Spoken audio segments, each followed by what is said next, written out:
خواتین و حضرات، طارق پریزنٹس میں خوش آمدید ناظرین۔ بلڈ پریشر کے نام سے کون واقف نہیں، لیکن کیا آپ جانتے ہیں کہ یہ بلڈ پریشر کیوں ہوتا ہے اور کن وجوہات کے بنا پر ہوتا ہے؟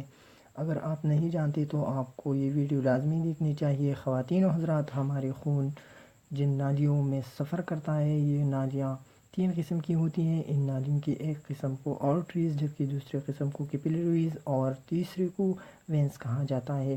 سب سے پہلے ہم بات کرتے ہیں آرٹریز کی۔ خواتین و حضرات، یاد رہے ہمارے جسم میں 2 طرح کا خون گردش کرتا ہے، جن میں ایک آکسیجن والا خون اور دوسرا بغیر آکسیجن کے۔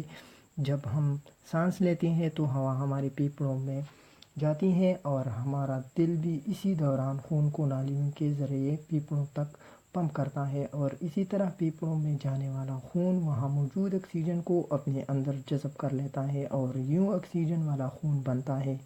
ناظرین، اس عمل کے بعد یہ خون دوبارہ دل کی طرف جاتا ہے اور پھر دل اسے پورے جسم میں منتقل کر دیتا ہے، اور جن نالیوں میں یہ آکسیجن والا خون سفر کرتا ہے انہیں ہم آرٹریز کہتے ہیں، اور یہی آرٹریز آگے جا کر چھوٹے چھوٹے نالیاں بن جاتی ہیں، اور ان چھوٹے چھوٹے نالیوں کو ہم کیپلریز کہتے ہیں۔ ناظرین، کیپلریز کا کام آکسیجن والے خون سے آکسیجن کو جذب کرنا اور ایسے سادہ خون بنانا ہے، اور یہ کیپلریز آگے مل کر بڑی نالیاں بناتے ہیں جنہیں ہم وینس کہتے ہیں۔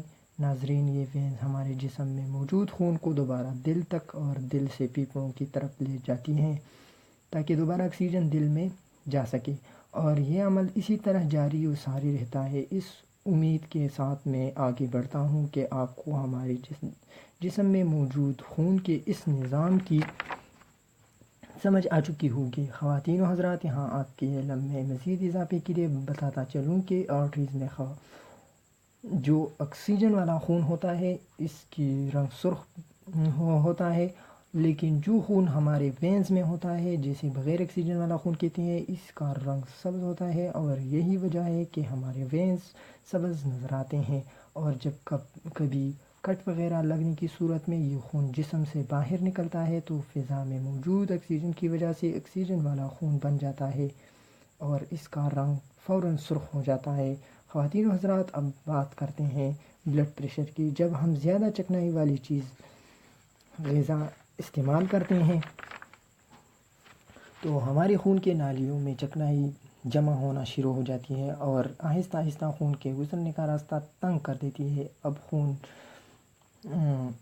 پیچھے سے جس رفتار کے ساتھ آ رہا ہے اسی رفتار سے آگے گزرے گا، مگر چونکہ آگے چکنائی کی وجہ سے راستہ تنگ ہو چکا ہے تو خون نالیوں میں دباؤ ڈالے گا، اور اسی دباؤ کو خون کا دباؤ اور انگلش میں بلڈ پریشر کہتے ہیں۔ اس کی مثال کچھ یوں ہے کہ اگر ہم پانی کی پائپ آگے سے دبائیں تو پانی پریشر کے ساتھ نکلے گا۔ اسی طرح ہمارے جسم میں خون پریشر بناتا ہے اور بلڈ پریشر بڑھ جاتا ہے۔ اس کے علاوہ بلڈ پریشر کی اور بھی بہت سے وجوہات ہیں جن میں خون کا گاڑھا ہونا بھی شامل ہے۔ اسی طرح جب خون بے حد پتلا ہو جاتا ہے تو نالیوں پر کوئی دباؤ نہیں پڑتا اور اس کی وجہ سے بلڈ پریشر لو ہو جاتا ہے۔ تو خواتین و حضرات، ہمیں ایسی غذا استعمال کرنی چاہیے جس سے ہمارے خون کی نالیوں میں چکنائی جمع نہ ہو اور نہ ہی خون زیادہ گاڑھا ہو۔ بلڈ پریشر کے مریضوں کو دیگر ادویات کے ساتھ ساتھ پانی کے زیادہ استعمال کا مشورہ اس لیے دیا جاتا ہے تاکہ خون پتلا ہو اور نالیوں پر کم سے کم دباؤ ڈالے۔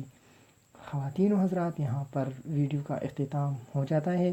ایک نئی ویڈیو کے ساتھ دوبارہ حاضر ہوں گے، تب تک کے لیے اجازت دیجیے گا۔ اپنے دوستوں اور رشتہ داروں کا خیال رکھیے گا۔ اللہ حافظ۔ طارق پریزنٹس کال سبسکرائب کریں، سبسکرائب کرنا نہ بھولیں۔